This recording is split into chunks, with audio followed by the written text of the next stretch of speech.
सुगंधित कर देता है। कहने का अर्थ यह है कि संत का कोई अपकार करे तो संत उस अपकार के बदले में भी उपकार ही करते हैं। संत का कोई अनहित करे तो संत उस अनहित के बदले में हित ही करते हैं। आचार्य इतना दर्शन देते हैं, मिलत एक दारुण दुख देही, बिछुरत एक प्राण हर देही। संत जब दूर जाते हैं तब कष्ट होता है, असंत जब मिलते हैं तब कष्ट होता है। लेकिन आज मिथिला में मैं विपरीत दर्शन,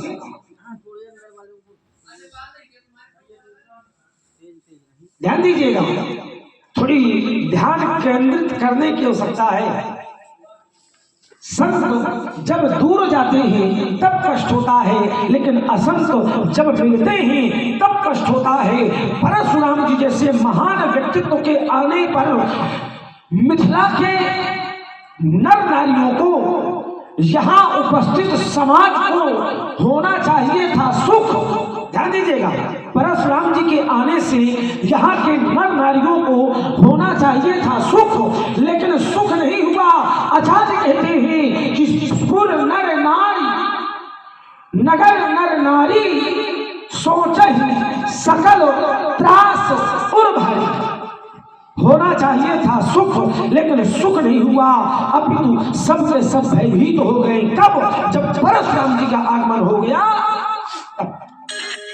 देखिए, ये नियम ये नहीं है, नियम ये है कि संत जब मिले तब सुख हो और जब दूर जाएं तब दुख हो। लेकिन परशुराम जी जैसे व्यक्तित्व से मिलने पर सुख नहीं, यहाँ दुख का दर्शन किया जाता है। हमारे भैया प्रभु श्री राम जी बड़े ही नम्र एवं सरल स्वभाव की महात्मा जी के समीप पहुंचे, हाथ जोड़कर के बोले, नाथ शंभुधन भंजन हारा, होई क्यों बेगदास तुम्हारा, आय सुखा कही किन।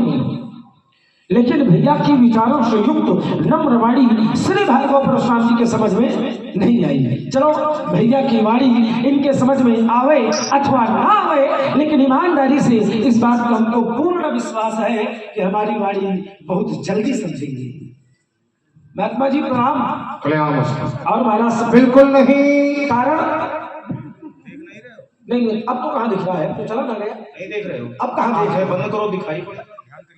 अरे तो आप आंखें बंद करिए तो मेरा विश्वास कहता है कि धनुष तोड़ने वाला भी दिखाई पड़ेगा। आंखें बंद किए हुए हम जब देखते हैं तो हमें धनुष के दो खंड दिखाई पड़ते हैं। नहीं नहीं, आप धनुष के दो खंडों को हटाइए, क्रोध को हटाइए, प्रेम को लाइए, तो मेरा विश्वास कहता है कि आप नेत्र बंद करेंगे तो आपको भी धनुष तोड़ने वाला ही दिखाई पड़ेगा। चलिए, मैंने कहा महाराज और सब कुशलता है, तो परशुराम जी कहते हैं ना, कारण क्योंकि धनुष टूट गया है, धनुष के टूटने से कुशलता नहीं है। मैं विचार करने लगा, आप लोग भी चिंतन करें, धनुष के टूटने से कुशलता आई है या गई है? क्यों भाई विचार करिए। जब तक धनुष नहीं टूटा था तो आचार्य कहते हैं कि जनक वचन सुन सब नर नारी, देख जानकी भय दुखारी। सब दुखी थे कब तक? जब तक धनुष नहीं टूटा था। लेकिन जैसे ही प्रभु दो चाप खंड में डारे तो देख लोग सब भय सुखारी। सब सुखी हो गए। कब? जब धनुष टूट गया तब। राजा को सुखी हुई जाओ, मारे काटे की बात बंद करो। आपने कहा जे शिवधनु तोड़ा, सहस बाहु समसोरी मोरा, सो मिलाओ।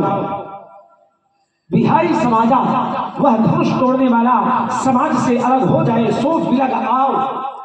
सो माने वह विलग यानी अलग होकर आ जाए, अथवा बिहारी समाजा, समाज ही उसको छोड़ के अलग हो जाए। यदि ऐसा नहीं हुआ तो फिर सभी राजा मारे जाएंगे, न तो मारे जाएंगे सब। मेरा ध्यान कर्म के सिद्धांतों की ओर चला गया। ध्यान दीजिए, कर्म के सिद्धांत कहते ही काहु सुख दुख कर दाता, निज कृत कर्म भोग सब। इस संसार में कोई किसी को सुख और दुख देने वाला नहीं है। सब यहाँ पर अपने ही किए हुए शुभ एवं अशुभ कर्मों का फल बड़ा सीधा नियम है कि जो जैसा कर्म करेगा उसको वैसा फल प्राप्त कर्म प्रधान विश्व करि राखा, जो जस करे सो तस फल चाखा। जो जैसा कर्म करेगा उसको वैसा ही फल प्राप्त। बड़ा सीधा नियम है कि कर्म अगर एक करेगा तो फल एक को ही मिलेगा। तो ईमानदारी से आप लोग बताइए, क्यों? क्योंकि समाज का भी बहुत बड़ा सहयोग होता है। विचार करिएगा, अगर श्रोता अच्छे नहीं है तो वक्ता चाहे जितना अच्छा हो, वक्ता का कोई महत्व नहीं है जब तक श्रोता अच्छे ना हो। तो श्रोता वक्ता दोनों ही अच्छे होने चाहिए। विचार करिए, धनुष एक व्यक्ति ने तोड़ा है कि अनेक ने? एक नहीं, धीमे बोल रहे हो, एक नहीं। दबाव माने होगा इनका आप लोग। एक नहीं, एक नहीं, एक नहीं। धनुष तोड़ा एक नहीं, टूटने वाला धनुष है एक। धनुष पर प्रतिज्ञा करने वाले महाराज जनक हैं एक। धनुष को तोड़ने के लिए आदेश देने वाले महामुनि विश्वामित्र जी हैं एक। सीता का विवाह होगा एक से। धनुष के टूटने पर धनुष टूटने का विरोध करने वाले परशुराम जी हैं एक। जब सारा खेल एक का है तो फिर मारे जाइए सब राजा का है। विचार करो, क्यों? क्योंकि नियम ये कहता है कि जो कर्म करेगा फल उसको मिलेगा। जो कर्म करेगा फल उसको मिलेगा। तो कर्म तो एक ने किया है, कर्म एक ने किया है, धनुष एक ने तोड़ा है। और जब धनुष एक ने तोड़ा है, नियम कहता है कि कर्म अगर एक करेगा तो फल एक को मिलेगा। धनुष तोड़ा एक ने, तो इन राजाओं ने कौन सा कर्म कर दिया है? इन राजाओं ने क्या तोड़ दिया है जिसके कारण परशुराम जी कहते हैं मारे जी है सब। कर्म के आधार पर फल मिलना चाहिए, तो राजाओं ने ऐसा कौन सा कर्म कर दिया? अपार क्रोध है। क्रोध का कारण धनुष का टूटना। एक बात बता दें महाराज आपको, आप एक के टूटने पर इतना क्रोध कर रहे हैं, हमने तो बहुत तोड़ी है, बहुत धनुई तोड़ी। लड़काई में, बाल अवस्था में लड़काई में मैंने बहुत सी धनुइयां तोड़ी है, पर कब असरिश कीर गोसाई आपके द्वारा ऐसा क्रोध पहले कभी नहीं किया गया। आज अपार क्रोध किया जा रहा है। क्या इस धनुष पर आपकी ममता है? एक धनुष पर ममता और यदि है तो कहीं हेतु, इस ममत्व का कारण क्या है, हेतु क्या है? पूजनीय प्रता स्मरणीय श्री भार्गव परशुराम जी महाराज बताने की कृपा करें। राजकुमार लक्ष्मण, पहले तुम्हारे इस बिंदु का उत्तर करें कि आंख बंद कर ले तो कौन दिखाई पड़ेगा हमें? अब आप लोग दबाव न मानो, जरा जोर से बताओ क्या कहा था, कौन दिखाई पड़ेगा? धनुष तोड़ने वाला। क्या धनुष तोड़ने वाले कौन जानते हैं? क्या धनुष तोड़ने वाला हमारी जानकारी में है? तो जब जानकारी में नहीं तो आंख बंद करने पर दिखाई पड़ेगा वो? हमने कहा था धनुष दिखाई पड़ेगा।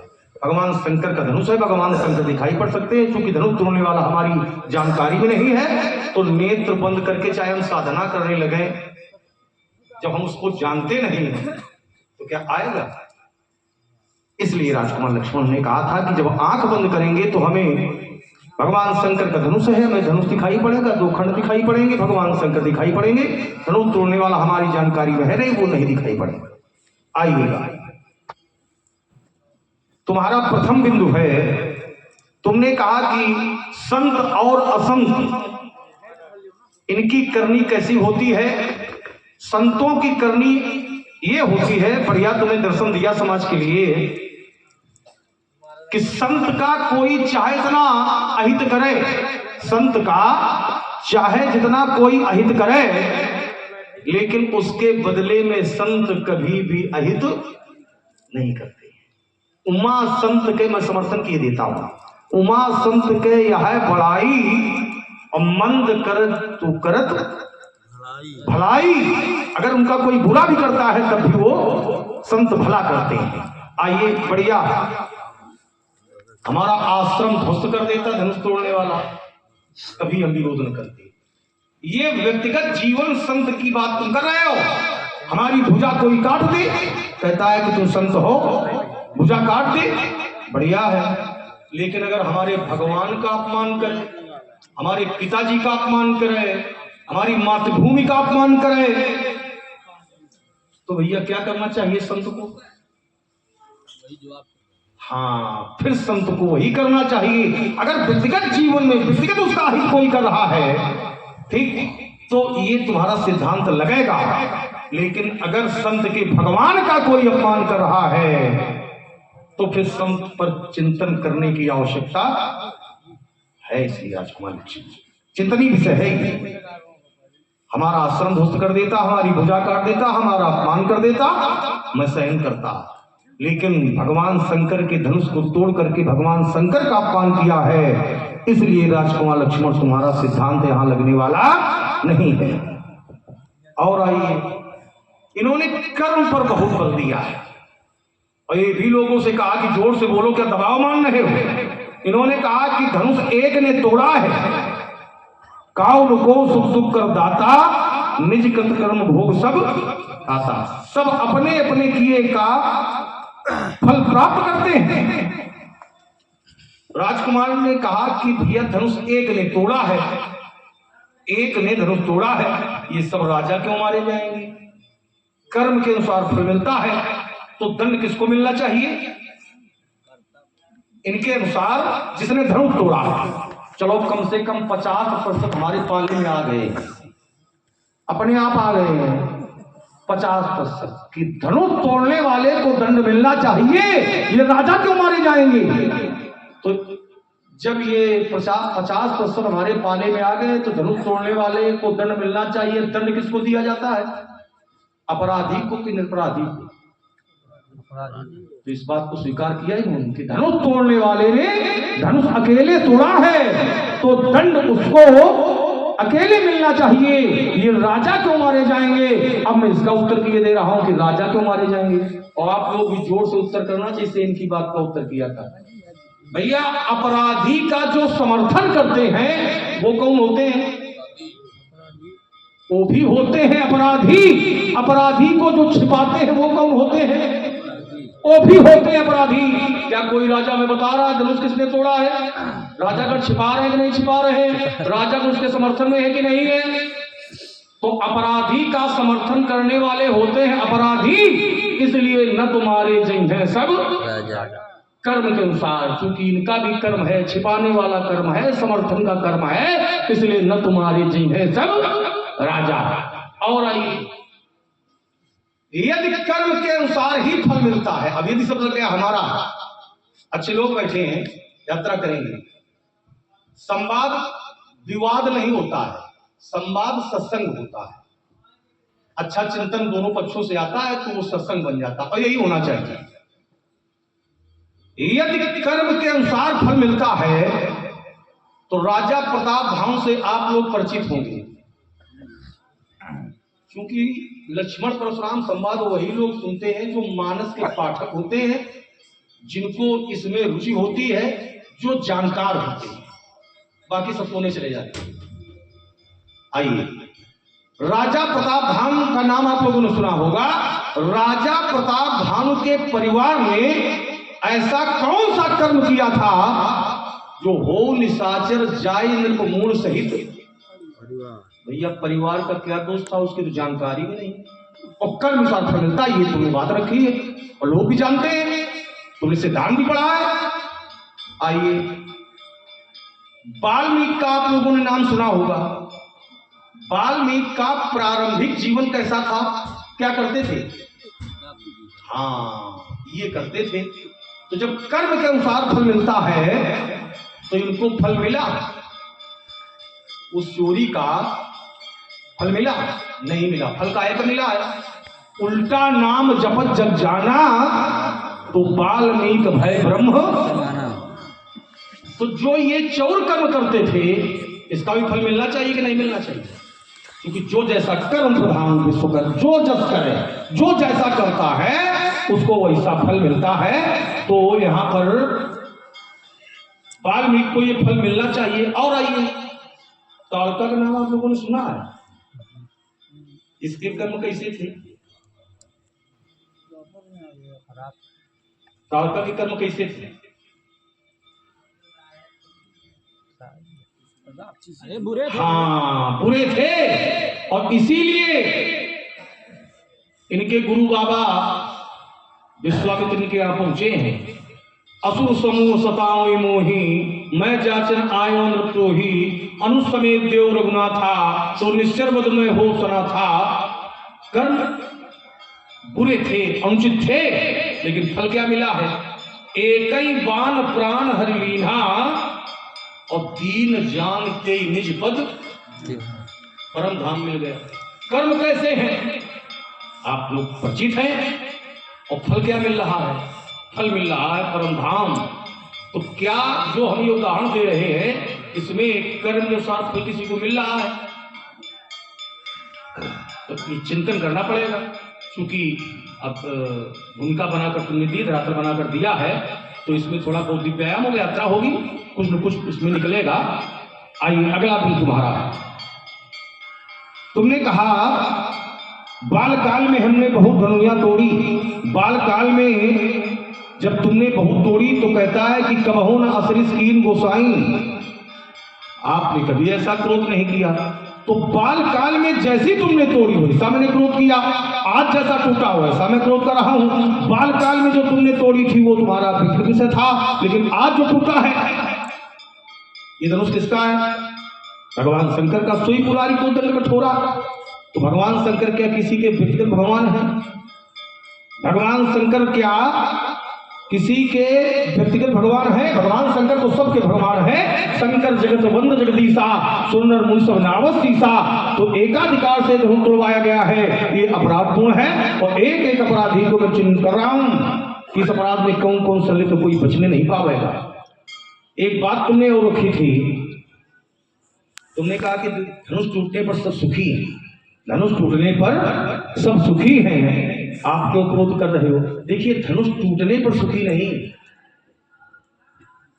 धनुष टूटने पर सुखी नहीं है। अगर धनुष टूटने पर राजकुमार लक्ष्मण सुखी होते तो मैं 4 रानियां पढ़े देता हूं। अमुक रूप और उसी छवि देखे, ये नर नारी परिहरी निमेखे। सोचई सकल, एक दो नहीं, सोचई सकल कहत सब चाही, विधि सर विनय करे मन माही। ये भैया ब्रह्मा से विनय काहे कर रहे हैं कि धनुष टूट जाए? अगर धनुष टूटने पर सुखी हैं, विनय किस लिए कर रहे हैं? नगर के नर नारी किस लिए कर रहे हैं? हर विधि बेग जनक जड़ताई, मत हमारी अस देव सुहाई।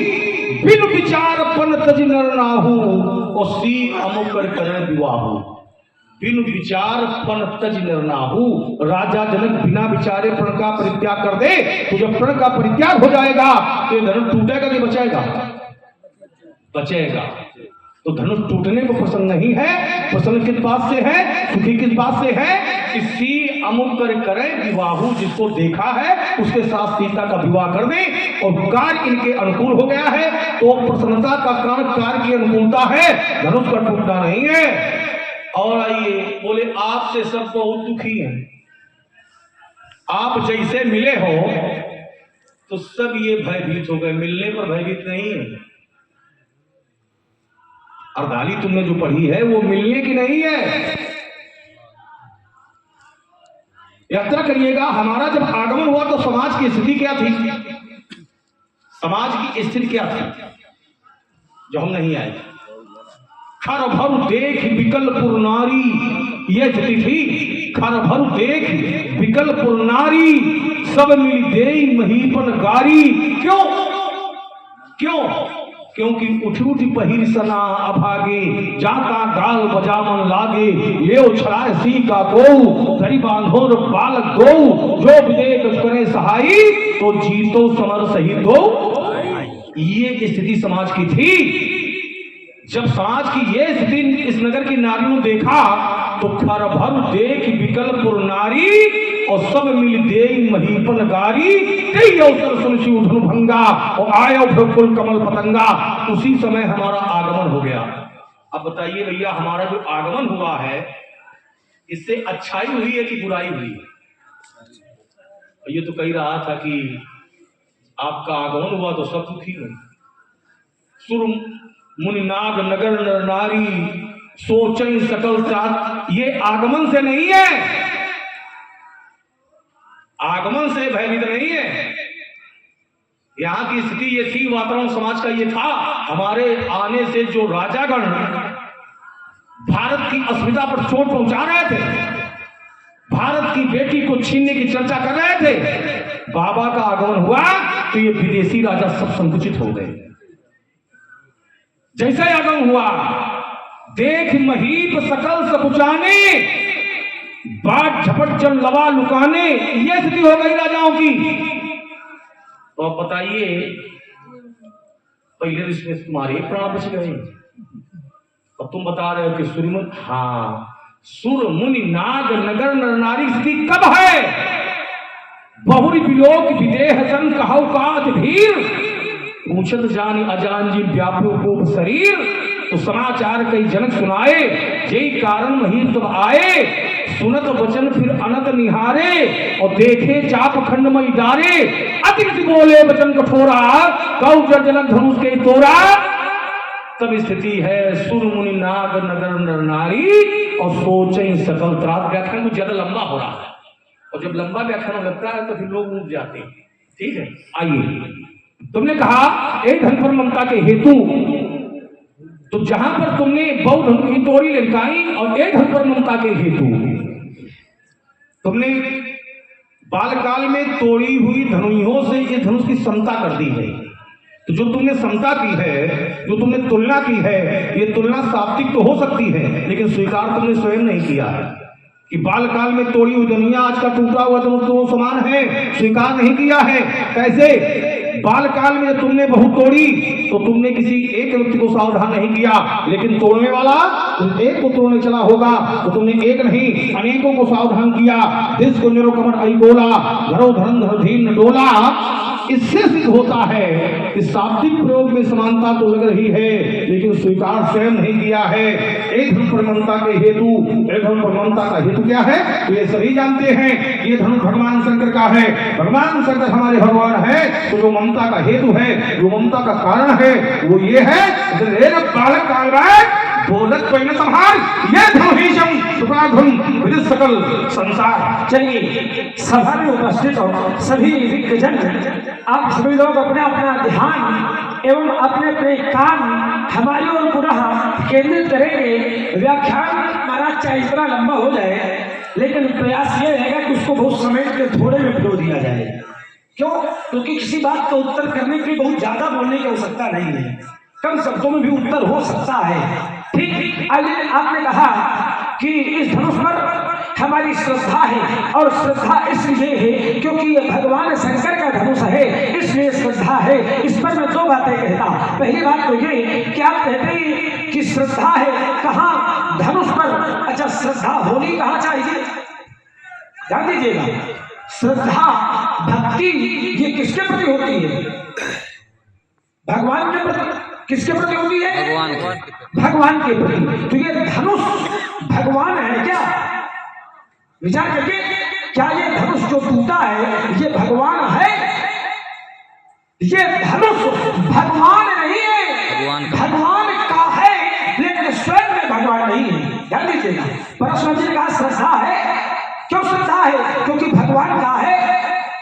तो महाराज श्रद्धा भगवान से होनी चाहिए, धनुष से नहीं। और अगर श्रद्धा इसलिए है कि भगवान का है, तो क्या सिर्फ धनुष भगवान का है? ध्यान दीजिएगा, क्या सिर्फ धनुष भगवान का है? ना, मेरा विश्वास कहता है, हमको ऐसा लगता है कि धनुष अगर भगवान का है तो फिर धनुष तोड़ने वाला भी भगवान का है। अगर धनुष से श्रद्धा आपको इसलिए है कि ये भगवान का है, तो फिर महाराज धनुष तोड़ने वाला भी भगवान का है। अगर धनुष से श्रद्धा है तो फिर धनुष तोड़ने वाले से भी श्रद्धा रखो। अगर धनुष के प्रति सहानुभूति है तो धनुष तोड़ने वाले के प्रति भी रखो। आप ही का नियम है कि भगवान का है इसलिए श्रद्धा है, तो भगवान का तो तोड़ने वाला भी है, तो सिर्फ श्रद्धा रखो। फिर धनुष के प्रति श्रद्धा है और धनुष तोड़ने वाले के प्रति शत्रुता है, तो ये बात बनी नहीं महाराज। चलिए, आपने अपने अग्रिम वक्तव्य में कहा कि राजकुमार यहाँ के लोग नहीं चाहते थे कि धनुष टूटे। आपके दो तर्क हैं, दो तर्कों का उत्तर मैं एक बात से करूंगा। आपने कहा ये सब लोग चाहते थे कि धनुष ना टूटे, ठीक, ये सब चाहते थे कि धनुष ना टूटे, तो धनुष टूट गया है, तो इन सब लोगों को प्रसन्न होना चाहिए कि दुखी?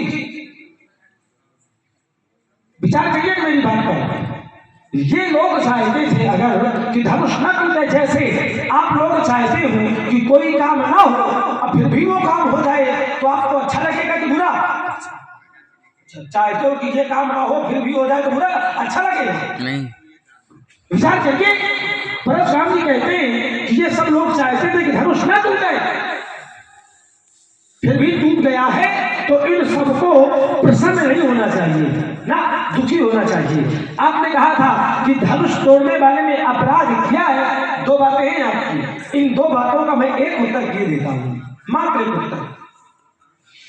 अगर धनुष का टूटना अनुचित है, ध्यान दीजिएगा सभी लोग, बहुत ध्यान से सुनिए। अगर धनुष का टूटना अनुचित है या धनुष को तोड़ना अपराध है या धनुष तोड़ने वाला अपराधी है, तो महाराज कहने से बात ना बनेगी। अच्छे लोग बैठे, सुधी जन बैठे, आप प्रमाणित करिए इस बात को, आप इस बात को प्रमाणित करिए। कोई प्रमाण, कोई अर्धाली संग सोठा श्लोक सुनाइए जिससे ये प्रमाणित हो जाए कि धनुष तोड़ने वाले ने धनुष को तोड़ के अनुचित किया है और वह अपराधी है। ध्यान दीजिए, आप कोई ऐसा सूत्र लाइए, ऐसा कोई प्रमाण लाइए जिससे ये प्रमाणित हो जाए कि धनुष तोड़ने वाले ने धनुष को तोड़ करके अनुचित किया है और धनुष तोड़ने वाला अपराधी है। जब आप प्रमाण दे देंगे तो मैं क्या समाज भी हाथ उठा करके स्वीकार कर लेगी, अन्यथा बिना प्रमाण के बात मान्य नहीं होगी। ठीक, एक बात, आपकी दो बातों का उत्तर मेरी एक बात से है। मैंने कर्म पर जोर दिया, आपने भी कहा कि कर्म पर बहुत जोर दिया है, तो पहले आपकी जो तीन बातें आपने की उन पर चिंतन हो जाए, यात्रा हो जाए, इसके बाद मैं अपनी तर्क को पुनः मजबूत करूंगा।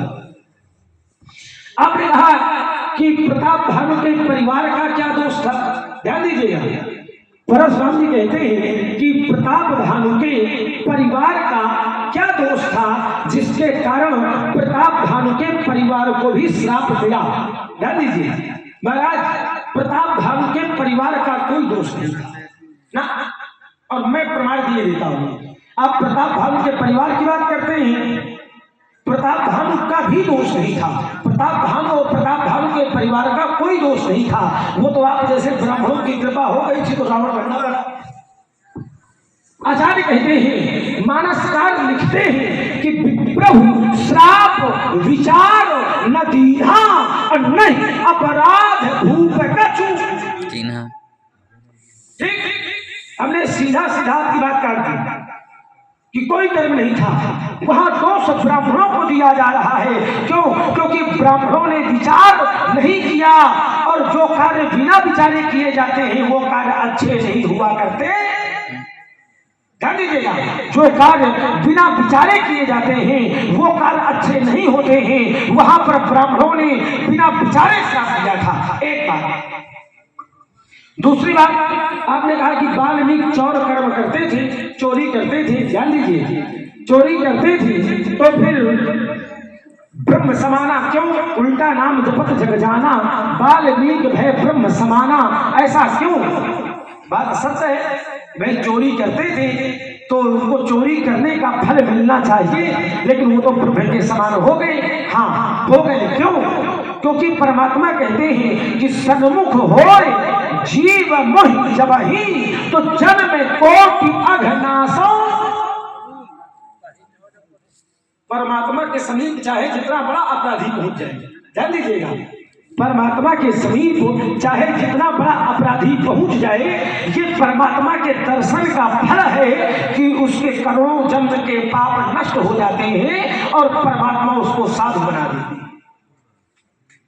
वाल्मीकि जी के कर्म अच्छे नहीं थे, लेकिन जिस समय एक संत ने उपदेश दिया, तो वाल्मीकि जी ने भजन शुरू किया। जब क्या जपना? राम नहीं निकलता था तो मरा मरा जपते थे। ये नाम का प्रभाव है कि नाम के प्रभाव से परमात्मा के शरण में पहुंच जाते हैं, और परमात्मा के शरण में जो पहुंच जाता है तो महाराज एक जन्म क्या करोड़ों जन्म के पाप नष्ट हो जाते हैं, वो साफ हो जाता है। तभी आचार्य कहते हैं कि उल्टा नाम जपत जग जाना। कैसे हुए? उल्टा नाम जपत जग जाना। अब वाल्मीकि भय ब्रह्म तो ये परमात्मा का प्रभाव है, परमात्मा में परमात्मा की शरण जाने का प्रभाव है। तीसरी बात परशुराम ने कहा कर्म। आप लेकर को थोड़ी बुलाइए, इनके मैं आवाज बहुत खींच, बहुत जल्दी आवाजें चली जाएंगी, आवाजें खींच। तीसरी बात परशुराम जी ने कहा कि तारका, थोड़ी ध्यान से सुनिएगा इसलिए क्योंकि महात्मा जी के लिए कहना ही क्या है, बड़े चुन के और बड़े चुटीले बाण चलाए हैं पंडित जी ने।